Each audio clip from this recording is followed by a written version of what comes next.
Ayan at dumating na nga ang aking order sa TikTok. Mula kasi nang naban ako sa Shopee, hindi na ako makapag-transact. So, hindi na ako pwedeng bumili or any transaction, kahit bills payment ay hindi ko na magawa sa Shopee. Kaya naman lumipat na ako, nag-switch na ako sa TikTok. And dito nga sa TikTok, mas mabilis pa ang pag-order.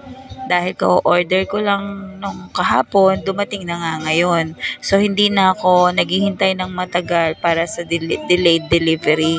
So, ayan nga at nag-order na naman ako. Pangalawang order ko na to ng the same item. Kasi yung una, sinubukan ko lang. Tapos ngayon, umorder uli ako ng mas marami na kasi mas kailangan ko siya. So, ito nga ay ang display yan ng aking mga ilalagay na paninda. So, meron na akong ilang piraso na nabili. Pero, nag-order na uli ako kasi kinulang pa yung nabili ko. So, ayan at ating buksan ang aking biniling display rack bang matatawag ito. Pero, ayan, kinuha ko na nga yung blue na kulay para naman magkaroon ang color combination ko lamang ay blue at white. So, para combine siya sa color. So, ayan, blue nga ang kinuha ko kahit hindi siya ang favorite color ko. Ito ay size large.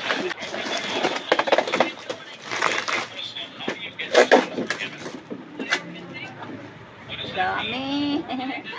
Nakakatuwa. Dami kong in-order. Nagdagdag pa ako kasi kulang pa. 2, 4, 6, 6 na small. Tapos 2, 4, 6, 6 din na medium. Saka 6 din na large. So, kulang. Alright. 6. So, ayan. Ayos na namin ngayon.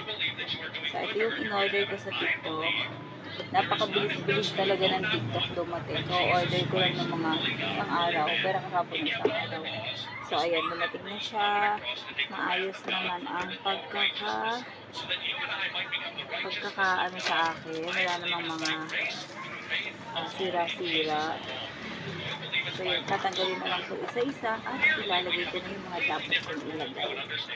Kulay blue ang inilagay ko para maging uniform. Yan ang aking display yan.